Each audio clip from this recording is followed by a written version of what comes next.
We're live? Yep, we got it. All right. Well, I was telling the story about Pablo and Alberto. What's evident, if you remember, what's evident in this story is a reality that incapacitation fails to account for. That most violence is not about a single bad individual intent on causing harm. Most violence happens in context and in relationship. The context of alliances and rivalries, of history and conflict, of poverty and competition for resources, of drug markets and underground economies, of neighborhoods, and of families. Although sometimes the threat to a person's or a community's well-being is a single person whose absence would make them safe, the vast majority of time that danger is about a larger ecosystem that made the harm likely in the first place. The usually temporary removal of a person from that ecosystem unquestionably changes it, sometimes for the better. But just as often, the temporary removal of a person creates disruptions in that ecosystem, ones that can ripple out and lead to greater danger and violence. The abusive partner who returns from prison angrier and escalates his tactics of power, control, and violence to make sure that his partner never feels safe calling the police ever again. The person in the early throes of an emerging mental illness who commits a robbery and serves a prison sentence that exacerbates his trauma and solidifies his condition as a chronic and severe one, heightening his volatility when he comes home. The gang leader who committed assaults but also served to restrain the appetite for more senseless and severe violence among the young gang members who looked up to him. Young men who, in the absence of his moderating influence, escalate from beatings to homicide. And yes, the young man who calls the police and comes home a few weeks later to find his brother beaten bloody on the doorstep and a once diminishing conflict newly alight with danger and urgency. Then we have to consider that the people who were committing violence were also doing more than that. They were being mothers and fathers to their children, caregivers to their elders, confidants to their friends, supporters to their partners. Even people who commit a great deal of violence spend the vast majority of their time doing other things, many of which have value to their loved ones and communities. They are workers, family members, friends, neighbors. When they are incapacitated, the benefits of their participation in their lives are lost, often with great consequence for those left behind. Perhaps the most salient example of this is what happens to children when a parent is incarcerated. Research has shown that children of an incarcerated parent are more likely to experience mental health challenges, traumatic stress, behavioral issues, stigma, and shame, reduced educational prospects, and in certain cases, a greater likelihood of being arrested and or incarcerated themselves. Separation from a parent can be extraordinarily difficult for a child. Ebony Underwood founded We Got Us Now, a national movement grounded in the mission to engage, educate, elevate, and empower children impacted by parental incarceration, and to do the same with our stakeholders. While Underwood does not understate the devastating impact her father's incarceration has had on her life, she also pushes back against the stereotype that children of incarcerated parents inevitably lead lives of crime. Neither she nor any of her siblings have been incarcerated, and that is obviously true of countless other children who share a similar experience. Still, no success ever resolved the pain of her father's absence. As she wrote, "My father and I have a wonderful relationship. He calls me almost every day, sends birthday, holiday, and even Valentine's Day cards. He's 61 years old and technologically savvy, so nowadays he emails me. I can talk to him about almost anything, and he will lovingly impart knowledge and wisdom. So you might expect that Father's Day would be a day of celebration for us. It's not. It's a day that's bittersweet. In April 2015, the New York Times wrote that there are 1.5 million men missing in the black community because of mass incarceration. My father is one of them. In 1988, my father, William Underwood, received his first and only felony conviction, an extremely harsh mandatory minimum drug sentence of 20 years in prison, plus life without parole. I was 14 years old, and hearing my father's arrest put me into a complete state of shock. If that wasn't enough, his sentence to die in prison was devastatingly traumatizing and utterly confusing to me because my father was deeply devoted to my 3 siblings and me. Only through telling my story have I begun to realize how much my father's incarceration has not only taken an emotional toll on my life, but the lives of countless others. Even as now adult children of an incarcerated parent, my siblings and I endure a lot of emotional pain. Although my father has maintained a solid relationship with each of us from behind bars throughout the years, we're still numb. My hope is that by sharing my story, I can now show other children and families whose fathers, grandfathers, uncles, and sons are part of the 1.5 million missing black men that are not alone. There is no legislation to change my father's prison sentence. His only avenue for relief is through presidential clemency. Whatever day that happens and he comes home will be considered Father's Day to me. As Underwood focuses on children of incarcerated people, Gina Clayton, the founder of SE Justice Group, works to harness the power of women who have incarcerated loved ones in the service of ending mass incarceration. SE Justice Group speaks to the far-reaching impact someone's incarceration has on the people he or she leaves behind, noting that an overlooked effect of mass incarceration is that today an astounding 1 in 4 women nearly 1 in 2 black women has a family member in prison. The sense of loss is painful, acute, and often born in silence, leading to illness, severe depression, and even suicide. This loss is what incapacitation of incarcerated people looks like in practice. In the prisons themselves, incapacitation raises the question of whom we regard as deserving of protection. Because while incarcerated people are separated from the free world, they still have regular access to a great number of people, other incarcerated people. When we value the humanity of those who are incarcerated and acknowledge that they are at risk when locked up with people who cannot or become more honest about the benefits of incarceration. Imprisonment does not render people incapable of harming others. It only renders people incapable of harming anyone beyond those walls. That does not deny the value to some people of having those who harmed them and may continue to harm them separated from their communities. But it does demand our honesty in admitting who is and is not included within the scope of our protection. The vast majority of people who are incarcerated come home, so we cannot talk about incapacitation without acknowledging that it is temporary and that, given prisons' criminogenic qualities, it can actually serve to increase danger, including crime survivors, in both the near and long term. And although people desist from violence overall as they grow older, evidence shows that incarceration can interrupt the natural trajectory towards desistance, delaying rather than advancing a person's natural progression toward nonviolence. More broadly, the combined benefits and practices of incapacitation should challenge us to rethink the place of prison in our culture as a whole. What if the question is not who is dangerous and how should we punish them, but rather who are we incapable of holding safely in our communities and what would it take to be able to hold them?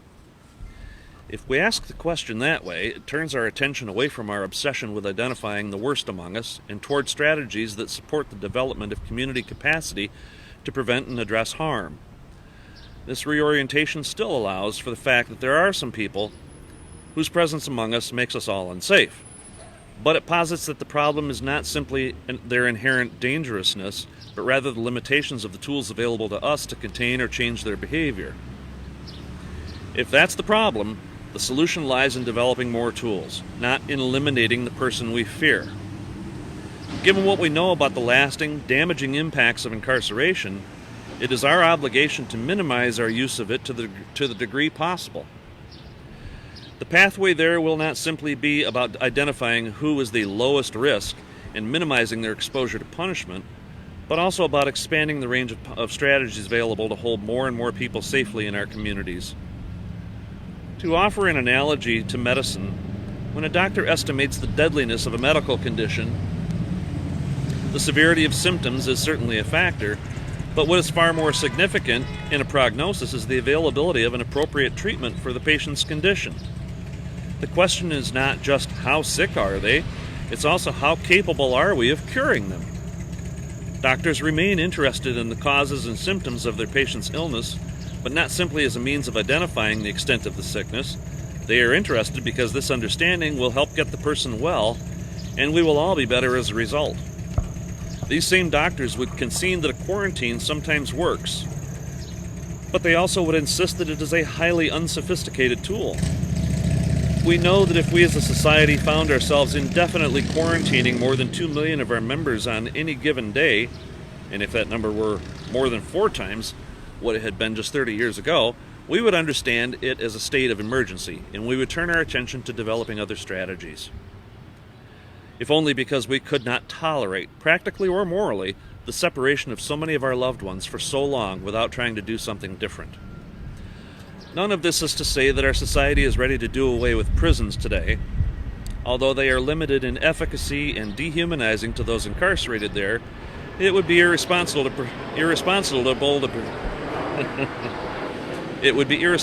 pretend that the capacity exists yet to safely hold all people accountable in other ways. Even though punishment for punishment's sake runs contrary to the demands of accountability and to survivors' expressed desire for interventions that reduce the likelihood of further harm, that does not mean that incapacitation has no value in temporarily securing safety in certain situations. Some people who pose an immediate risk to others need to be separated from others. But confinement does not require degradation. And prisons throughout the world demonstrate that it is possible to take people's freedom without also taking their dignity and safety. We can acknowledge that incapacitation has its place, but we have to acknowledge equally its limitations, including its deficiencies in producing safety in both the short and long term. We might think of it as a tool that is a blunt, crude placeholder, one that at times accomplishes something no other tool in our toolbox can, but at a great price that is increasingly too high for us to pay. As such, it is a strategy from which we must earn, through advocacy, innovation, and rigor, our independence. This next section is titled Retribution. The one thing punishment can always be relied upon is to produce punishment. I'm going to reread that. The one thing punishment can always be relied on to produce is punishment. Advocates of retribution believe in the value of punishment for punishment's sake, in part as the one way a society can convey its unequivocal disapprobation of a harmful act. Theorists also suggest that retributive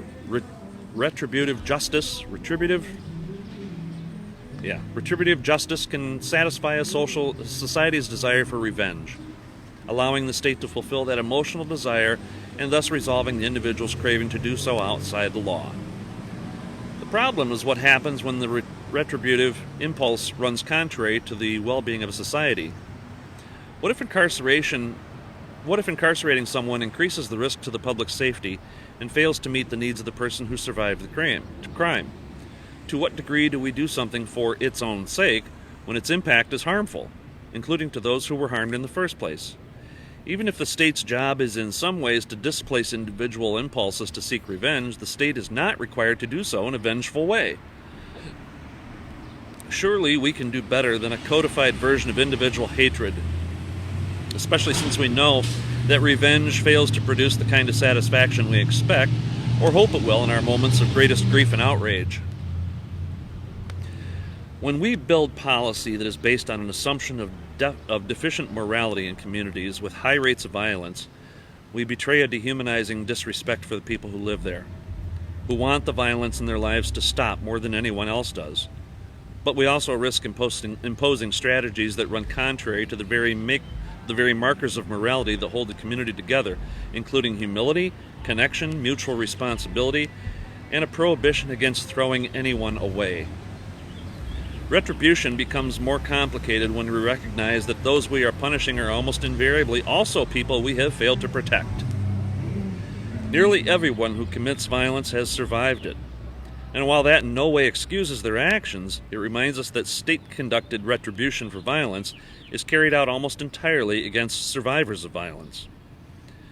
We can develop respectful methods to hold people accountable that deny neither their culpability nor their humanity, but when our aim is simply to inflict pain, we end up hurting people our society failed to protect from victimization and harm in the first place. Retribution sits uncomfortably at the intersection of two aspects of our responses to harm: our desire for people to suffer and our desire for people to change. When those desires are in conflict, retribution always chooses suffering at the expense of change. This is not just about a trade-off in values, though. Prioritizing suffering over change becomes even more difficult to defend when we understand that the pain the state inflicts all too often makes it more likely that others will suffer. And this means the state is knowingly engaging in a form of punishment that has been demonstrated to diminish safety and to generate future pain. That is not what government is for. But there is another option. It involves remembering whatever moral basis for retribution exists does not lie in some inherent value of causing pain. Rather, it lies in the inherent value of what and who was disregarded in the crime. This means the moral requirement is not simply to convey our collective disapproval of the harmful act, which is always only a negative gesture, but even more so to convey positively our respect for what that act damaged. Doing so demands that we do not just judge the person who caused harm, we value the person who was hurt. We do not just judge violence, we value safety and dignity. So the issue is not just how we show our condemnation, but how we affirm unequivocally and powerfully the importance of what was violated, without destroying the person who violated it. Seeking to express this affirmation socially and structurally points us in a different direction than simple retribution. Not coincidentally, one that crime survivors point to as well. It points us toward accountability.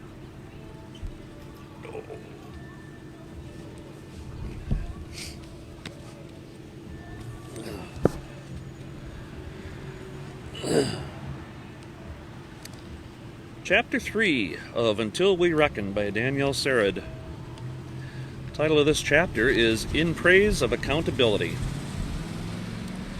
For all the faults of prison, the dehumanization, the prevalence of violence, the human and financial cost, the impracticality, the collateral consequences, the impact on families and other loved ones, it has another flaw that is rarely talked about.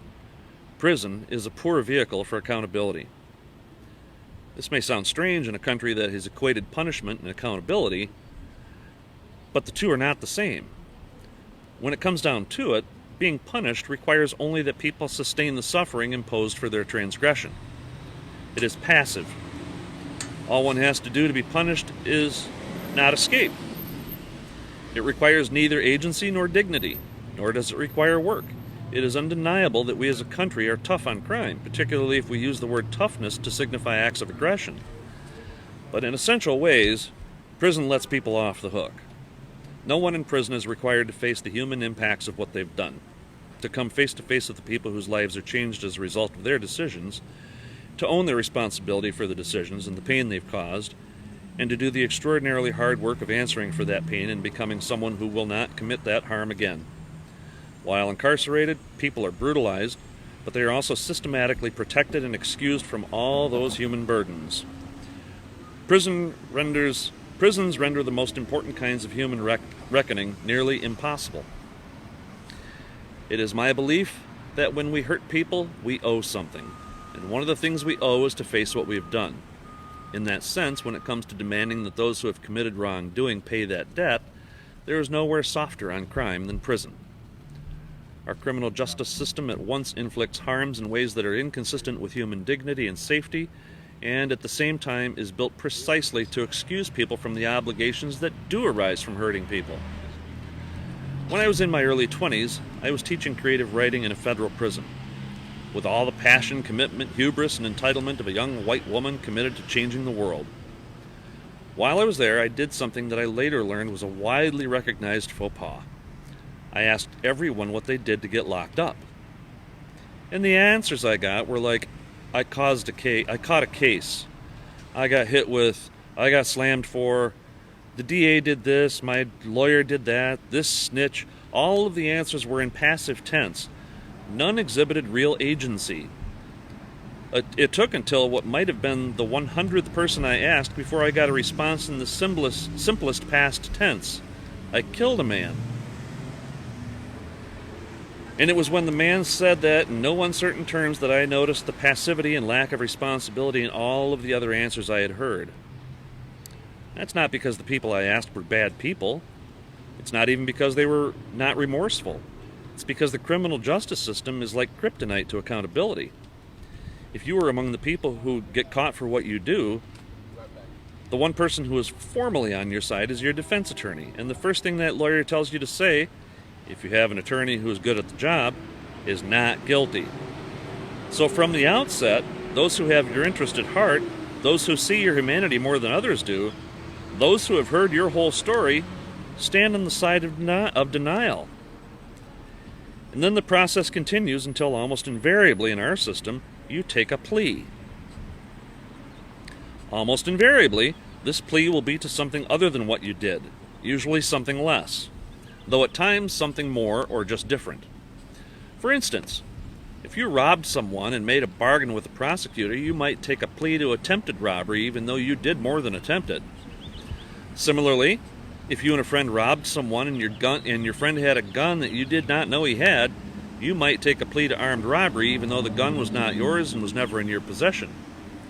You allocute, meaning that you describe in court what and when you did what you are admitting to, and the content of that is dictated not by what occurred, but by what your attorney instructs you to say,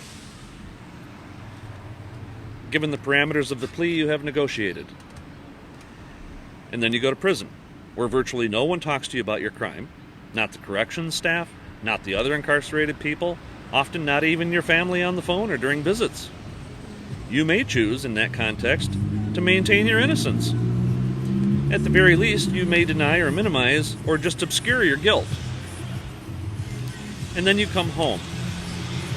And you've been supported to feel a lot of things, but remorse may not be primarily among them. And when it is not, people see that in you. The way in which you are not fully settled in your responsibility. And they think you did not get it. That you should have served more time, that the sentence was not long enough to teach you a lesson. And though that assumption is fundamentally flawed, their notion that something was missing is accurate. For all the ravages of prison, it insulates people from the human impact of what they've done.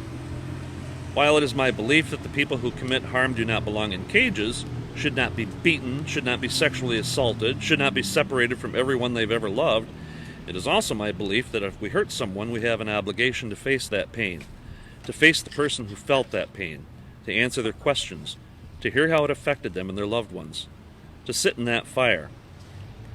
That is in part because we cause harm, we misuse our power, and accounting for harm therefore requires that we invert the misuse and put our power in service of repair. For all our fierce punitiveness as a nation, we do not require that of people. To the contrary, prison takes away the very power people should be obligated to use to make things right, thus rendering the possibility of repair nearly impossible in that way.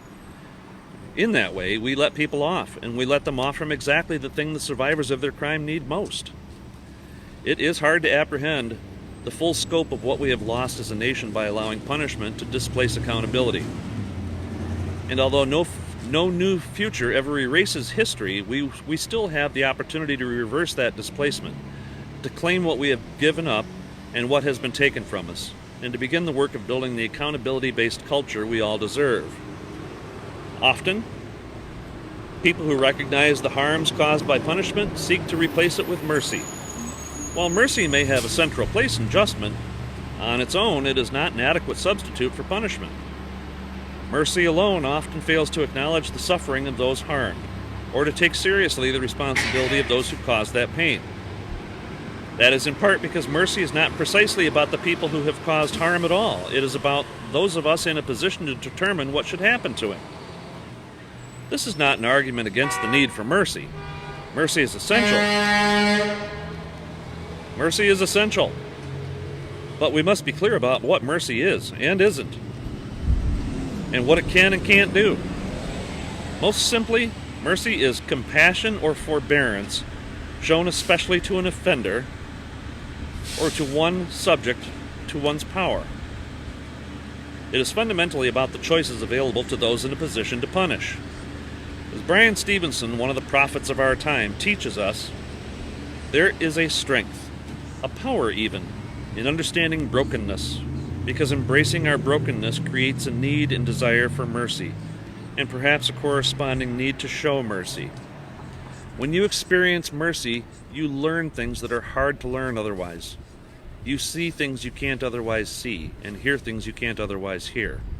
You begin to recognize the humanity that resides in each of us. Mercy is as much about those of us extending it as it is about those who receive it. Choosing mercy can therefore be a moral and ethical act on the part of a country that is, as we almost certainly must be, obligated to a combination of gentleness and restraint in the face of a harm that is caused through the unjust exercise of its power throughout history. As such, mercy is a requisite element of justice. But mercy fails to replace punishment or constitute justice on its own because it does not include what is required. A, for the person who has been harmed, or B, on the part of the person who causes harm. Accountability offers both of these. Just as mercy requires the right exercise of power on the right of those positioned to punish, accountability requires the right exercise of power on the part of those who have misused their power in causing harm. True accountability is not neutral. It is a set of actions as equal and opposite as possible to the wrongful actions committed by the person who caused harm. It is the active exercise of power in the opposite direction of harm. As such, it is a force for healing. At its best, accountability completes mercy in generating justice. It does so by meeting a human restraint of power, on the part of those in the position to punish, with a humane exercise of power in return, on the part of the person who caused harm.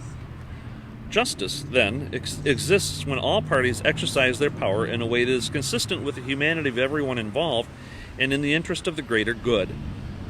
In the aftermath of violence, mercy plus accountability equals justice. Those of us who know that our current system of punishment is dehumanizing emphasize that people are more than their greatest mistakes. We are right to do so, but too often we arrive at that ratio by shrinking our estimation of the harm done. We minimize it so that it appears palpably smaller than the person who caused it. That instinct is wrong, in part because our minimization is often dishonest, and in part because in minimizing the harm we shrink the space allowed for the pain of the person who survived it, someone who belongs to us too. Instead, we should acknowledge that even when the harm is great, even when it is massive, the humanity of the person who caused it, even then, is greater. We get the ratio right by not shrinking our estimation of the harm, but by growing our estimation of the person who caused it. We are misunderstanding Brian Stevenson's teaching that each of us is more than the worst thing we've ever done, if we take it to mean the harm that we have caused is not so big that it can't be explained away or that it can't be diminished. That is not the lesson as I understand it. He is not teaching us that the harm is smaller. He is teaching us that we are, each of us, larger. Large enough for mercy, and large enough, I would add to his offering, for accountability too. Distinguishing accountability from punishment requires a rigorous understanding and shared definition of what accountability means. Accountability requires 5 key elements. 1. Acknowledging responsibility for one's actions. 2. Acknowledging the impact of one's actions on others. 3. Expressing genuine remorse. 4. Taking actions to repair the harm to the degree possible and guided when feasible by the people harmed or doing sorry. And 5. No longer committing similar harm. Each step has meaning and benefit for the responsible party, for the harmed party, and for the larger community or society. These benefits take work to produce. Unlike punishment, accountability is not passive. Far from it. It's active, rigorous, and demanding of the responsible person's full humanity. More about step 1, acknowledging responsibility for one's actions. Accountability begins with truth-telling. First, people who caused harm acknowledge what they did and own their responsibility for the choices they made. For the responsible party, this is at once a vulnerable and a powerful process. It is vulnerable in the way honesty is vulnerable. It requires abandoning the wide variety of defenses the person may have previously deployed, including denial, dishonesty, minimization, excuses. In relinquishing those defenses, responsible parties willingly expose themselves to judgment and to the consequences, emotional, interpersonal, and external, arising from that judgment. The escape hatch closes, and they place themselves firmly in the space of accountability where the only way out is through. In court, when responsible parties plead guilty, they are almost always certain what consequences will result. A plea bargain is typically negotiated before people take a guilty plea.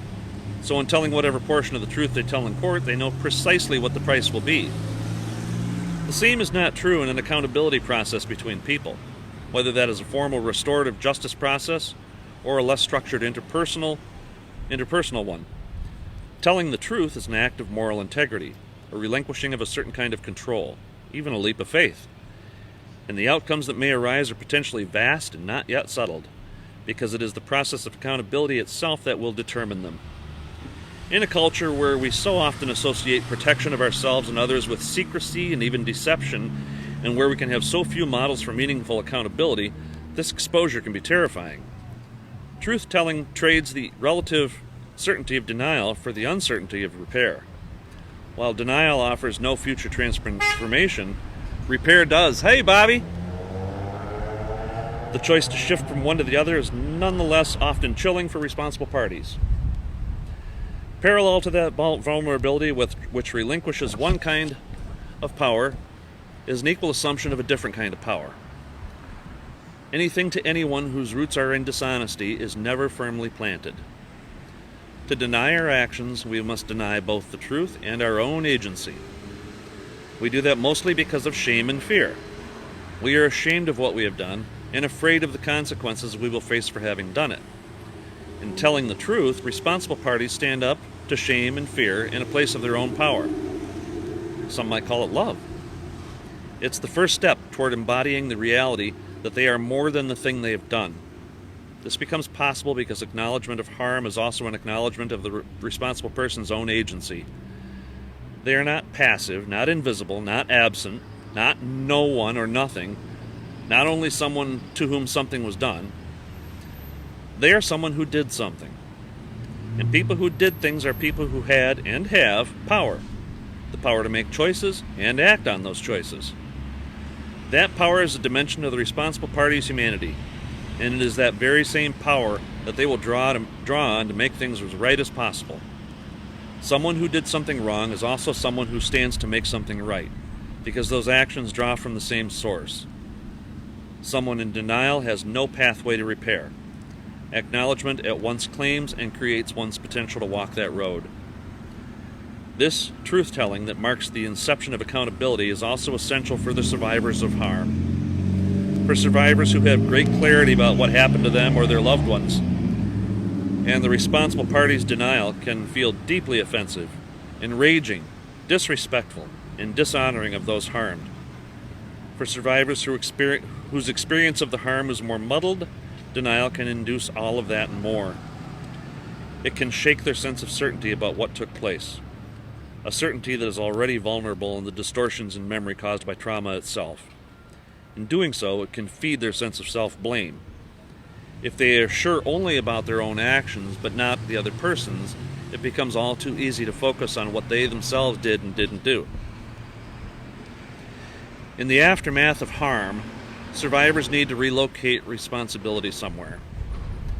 When the person responsible for the harm is denying, or just not openly accepting, their role, it can be common for survivors to assign that responsibility to their own actions. The fuzziness of memory combined with the corrosive effect of self-blame can interfere with survivors' sense of entitlement to healing and can diminish the likelihood that they will talk about what happened to them and seek support to address their pain. At the very least, when responsible parties have not acknowledged what they did, survivors bear the unilateral burden of holding that truth. But when responsible parties tell the truth, they share the burden of holding what happened and validate the survivor's experience. This validation can help eradicate survivors' doubt, minimize or sometimes even eliminate their self-blame, reinforce their sense of reality, and give them a grounded basis for healing. For survivors whose memory of an incident is clouded or interrupted by trauma, the responsible party's recount of what happened can fill the gaps in their memory and support them in the process of creating a coherent narrative, one of the most critical bases bases for recovery and healing. The truth can also start to answer other questions about why what happened. And so often that why is what creates the greatest disruption to a harmed party's sense of healing, faith, and trust. In offering some clarity about why, the responsible party's truth-telling can offer the harmed party a tool to deploy in their effort to rebuild a narrative they can inhabit. This is sometimes true even when the responsible parties are not, or not yet, insightful about their actions, and even, for this part of the process, if they are not fully remorseful. Survivors are often extraordinary at metabolizing just about anything into healing. It is clearly preferable for harmed parties to hear from responsible parties whose truth is untinged by excuses or hate. But even in case when the truth-telling is ugly, the fact of its honesty can be clarifying and steadying for harmed parties in a way that opens the door to transformation. The truth gives them ground on which to stand as they do the hard labor of healing. That ground need not be a bed of flowers. It need only be solid and real. When responsible parties acknowledge what they did, they also strengthen the community's capacity to come through that harm. Violence rips something in the social fabric. Since a good society or community is supposed to be capable of shielding people from harm, incidents of violence implicate the society or community as a whole and damage people's trust in its capacity to protect them, its legitimacy as a binding force, and the group's ability to fulfill its responsibility to its members. Mystery or disagreement regarding what happened make it impossible to fully mend the terror caused by violence. Acts of violence require resolution. When they are not anchored in acknowledgement, that resolution can take a variety of unhealthy and damaging forms. It can take the form of retaliatory or reactionary violence rooted in anger and fear. The resolution can involve the divestment from systems of support and protection, whether those are in family, in community, or with state actors such as law enforcement. It can ossify into a collective story of helplessness, lawlessness, immorality, and the inevitability of arbitrary loss and pain. None of these resolutions includes a pathway to mending. When a responsible party tells the truth, that pathway is opened. Nothing becomes inevitable. Truth-telling is not an act of magic that renders everything as it was or better. Rather, it allows a community to form a collective narrative and response that accurately assigns responsibility, including to actors other than the responsible party, and charts a way forward to repair. That repair may be about returning things to the way they were as much as possible, or it may be about identifying forward-looking strategies that address the underlying factors that made violence likely in the first place. Regardless of how a community or society moves forward after harm, the shared basis in truth and responsibility opens up a range of options that otherwise continually slip our collective grip.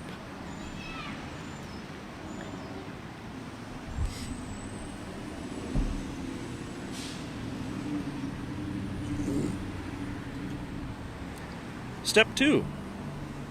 Acknowledging the impact of one's actions on others. If the first part of truth-telling is about people acknowledging what they did, the second is about acknowledging what results those actions caused.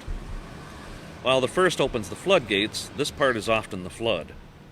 It is hard for any of us to acknowledge and live with the fact that we are someone who has hurt people badly. It is hard to face the pain we have caused, honestly and openly. When that pain is not before us, we can underestimate and understate the impact of our choices. We can imagine the effects of our actions were not as bad as we may fear they were, diminish our estimation of how far those consequences reach and how deep they go for those we harmed, and imagine that we only affected the person we hurt directly without seeing the pain we caused to those they knew and loved. We can tell ourselves that things are not all that different because of what we did, that the world was already hard, that pain was already prevalent, that violence was already normal, and that our choice did not do much to change what is real. We can think of times we survived violence, minimize our sense of how bad those were, and tell ourselves a story that others must be fine, even if we know, as we often do on some level, that what we did must have caused great harm. We can acknowledge that secretly without making any acknowledgement visible to anyone else. We do not have to see someone look at us as we hear them describe what we have done and search our eyes for an indication of what that information means. We can hide. In this part of accountability, we give up that unearned right to remain hidden. We listen. When possible, we listen directly to those we harmed. We listen as they described how they experienced the harm we caused and how we appeared to them in the moments we were at our worst. We listen as they tell us how they felt at the time, how they felt immediately after, how they've felt since. We listen as they tell us our choices have reverberated through we listen as we tell us the way our choices have reverberated through our lives. We listen to their pain, to their rage at us, to their disgust with us, to their sadness, to their fear. We listen to what they've lost, what we took from them, and what they fear they may never get back. We listen to how they are changed, how their sleep and their appetite and their safety and their love are all changed by us. We listen and we do not explain or deny or correct or diminish what they are saying. We just bear witness to what we have done. And as painful as it is, perhaps even because it is painful, that act of witnessing dignifies us in a way the harm we caused diminished our humanity. It would be hard to overstate how hard that witnessing can be for people who have caused harm. At Common Justice, we've worked with a young man who had been involved in a gang since he was no older than 8. He had witnessed all sorts of violence, survived all sorts of violence, committed all sorts of violence for which he had never been caught. And finally, he had been arrested for robbery and assault that landed him in our program. 3 months into his time with Common Justice, he sat in a restorative justice process with the young man he beat and robbed, and with the man's mother. They were together for hours and reached agreements about how he could make things as right as possible. When the circle ended and everyone else had left, he turned to me and asked, "Can I stay in your office for a few minutes after I leave, or before I leave?" It was late and the office was closed. I asked him why. He said to me, "I just don't want to go back outside until my hands stop shaking." This is a young man who I suspect could hold a gun without even a hint of tremble. He said, "For all I've done and all that's been done to me, I don't know if I've ever heard a real apology before. Do you think I did all right?" I answered, "I think you did great." And he said, "Pardon my language, but that's the scariest shit I ever did." In a fundamental way, what is required in acknowledging the impact of our actions can be harder, even scarier than prison. It is not more violent, not more demeaning, not more debilitating to one's future. It does not expose people to greater degradation or pain, but it does require of people the one thing prison almost never does: facing the people whose lives they changed, as a full human being who is responsible for the pain of others. The acknowledgement, as difficult and powerful as it is for the responsible party, can be of great value to those harmed. Just as responsible parties telling the truth about what happened can shift the burden of holding the story from the harmed party alone to the harmed party together with the responsible party and the communities, so can responsible parties acknowledge the impact of their actions even more evenly distribute the heavy weight of that burden. Most often, the experience of violence, which includes the responsible party being indifferent to, appearing indifferent to, or even taking pleasure in the pain they cause the harmed party. In accountability, that dynamic is reversed, and the responsibility has to face that pain as someone who sees and experiences it as wrong. The truth that is told in this phase of accountability is not the technical truth of what happened, but rather the moral truth, that the responsible party had no right to hurt the other person, that the harmed party was undeserving of that pain, and that the pain was the responsible party's choice and therefore their fault. And if it was their fault, it is not the harmed party's fault. That formulation sounds simple, but for survivors, knowing and believing that the pain we survived was not our fault is one of the hardest and most transformative things we can come to understand as we heal. The recognition of our pain and the responsible party's accountability for it can quiet something in us. For all the ways we turn that pain inward, it can help quiet our self-blame. for all of the ways we turn that pain outward, it can help quiet our appetite for revenge. Some argue that the desire for revenge is a fundamental part of human nature. It is certainly common among those of us who have been harmed. Like its sister, rage, it can have a variety of targets. It can be directed at the person who caused harm.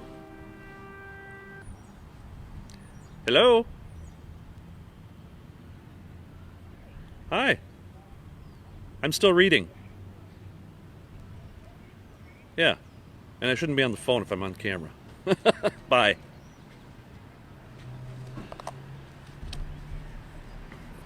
Some argue that the desire for revenge is a fundamental part of human nature. It is certainly common among those of us who have been harmed. Like its sister, rage, it can have a variety of targets. It can be directed at the person who caused harm, at the people or society who allowed it, even at God. Rage is a more general feeling. Revenge is action-oriented. It is the desire to inflict injury of some kind, whether physical, emotional, financial, or otherwise, on the people we perceive as responsible for our pain. We usually seek to inflict an injury we consider comparable to the one we sustained. While I believe it is in the interest of survivors to move through and past the desire for revenge in time, and though I know that acting on revenge can create pain for everyone involved and fuel cycles of violence, still, I do not believe that the desire for revenge is pathological, unhealthy, or inappropriate. That said, neither the fact that it is none of those things nor the fact that it is common means that it is fundamental to human nature. I do not actually think that it is. Instead, I am persuaded that the emotion that is fundamental to human nature is a need for recognition, and that revenge is one form that recognition can take. And in the absence of other options, sometimes it's the only form available. The desire for revenge typically resides between two people, but the feeling that underlies it is not just about an interpersonal relationship. It's about a loss of and betrayal by community or society as a whole. It is in our nature as people to need to feel connected to something larger. We identify as part of our families, our neighborhoods, our cities, our countries, our faith, our races, our genders, our political affiliations, or our organizations, our communities, our histories, our ancestors. We are who we are because of those to whom we are connected. The Bantu phrase, Ubuntu, roughly translated as, I am because we are, names this human quality. When we are part of something, that thing changes us. And when we change, that thing changes too. When we survive violence, we are transformed by it. The nature of that change varies widely, but the fact of it is nearly universal. And if we are truly a part of something, if our existence and membership in something larger than ourselves is real and matters, then that change in us should show up somehow in our world. When our pain is not acknowledged, the ways we are changed have no bearing on our world. Everything goes on as it did before. Here we are, fundamentally different than before, and here the world is exactly the same. That disconnect can feel like unbearable isolation to survivors. As creatures of belonging and of community, it is not our nature as human beings to be so isolated. We fight it. And when what we are fighting is the invisibility and irrelevance of our pain to others, then in our fight we make that pain visible and we make it relevant. One way we can do that is through revenge. When we enact revenge, the world is different because of what happened to us. Someone who wasn't hurting is hurting now because of us. That difference, ugly and largely unsatisfying as it may be, can feel like an affirmation of our connection and our influence on the larger thing of which we are a part. But though it may be a form of what we need, revenge is not itself the thing we need. It is not more pain that affirms us and quiets the terror and injustice of isolation. What we need is for something in our world to reflect what is different in us. What we need is to be recognized.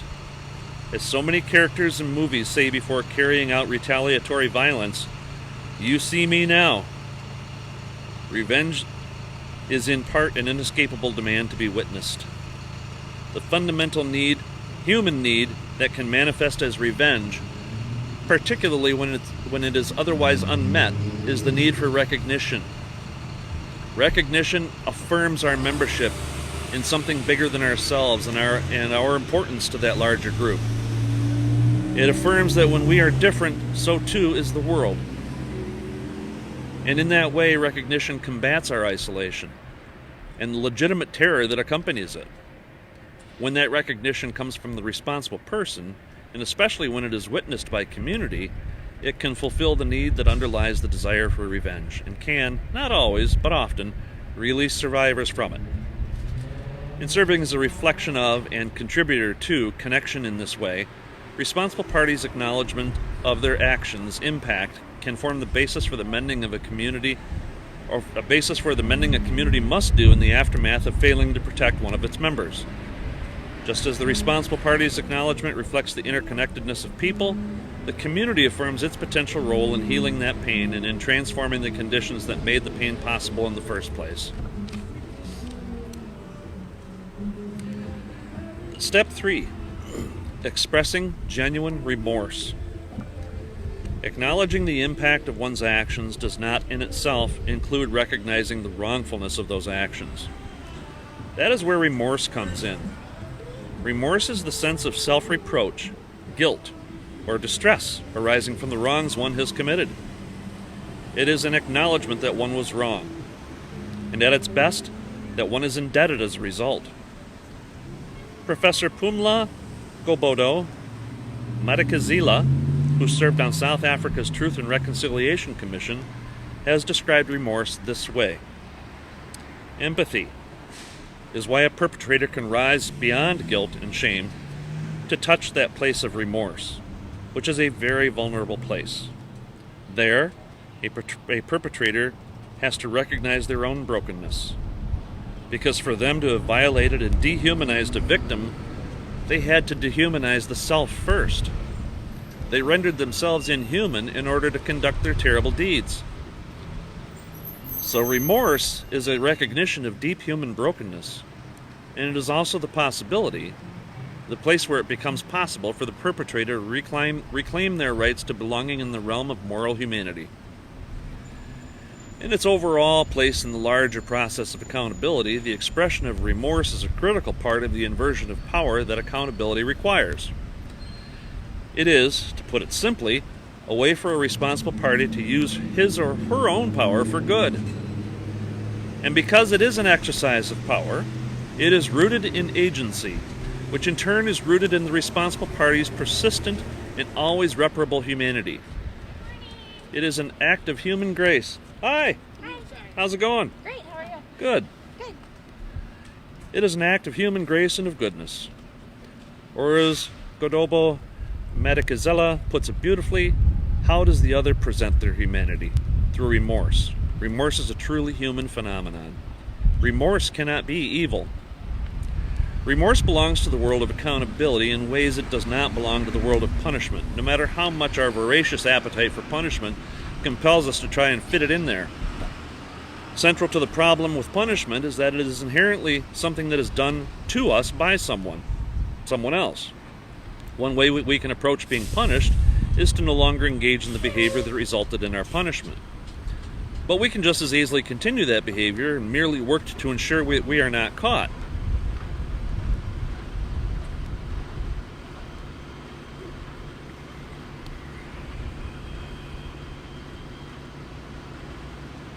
Forms of punishment that do not include the human reckoning of accountability and the human grappling of remorse rely exclusively on intrinsic motivation, a threat from outside.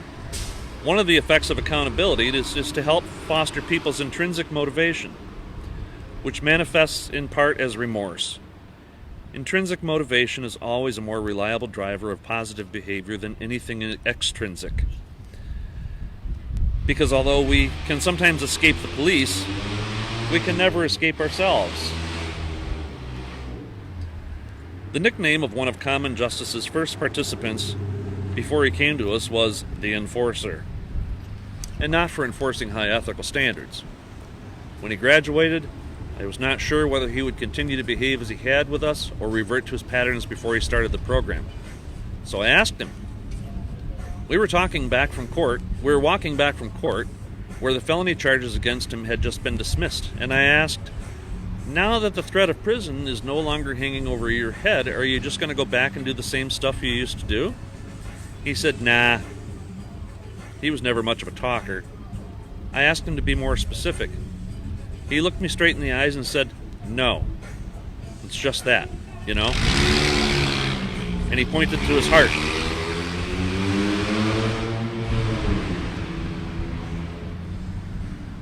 He pointed to his heart. The judge is in here now. This young man had done what social workers talk about as shifting from extrinsic to intrinsic motivation. From being driven by a fear of punishment to being driven by his own internal moral compass. Intrinsic motivation has been demonstrated to be a more reliable and durable predictor of positive behavior than is extrinsic motivation, in part because of its inherent legitimacy to the person who experiences it, a legitimacy that can be undermined by external sources of control. As the restorative justice practitioner and teacher Kay Pranis puts it, the use of authority undermines the development of responsibility and self-regulation. Intrinsically motivated, the responsible party,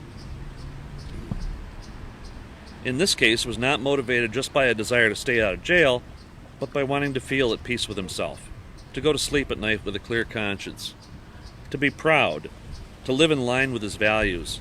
He was remorseful.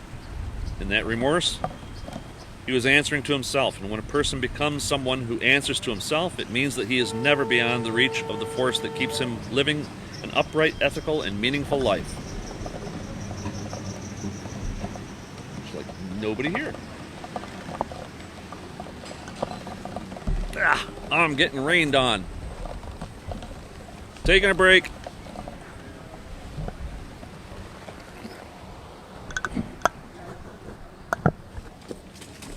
Oh. Good Lord. Thank you. I looked around, everybody's gone. Holy shit. Okay.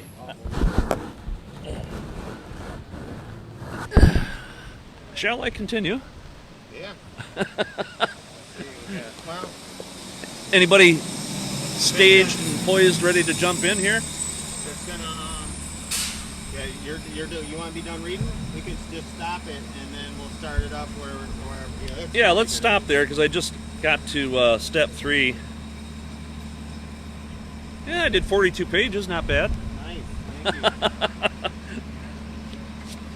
Yeah, good spot to start.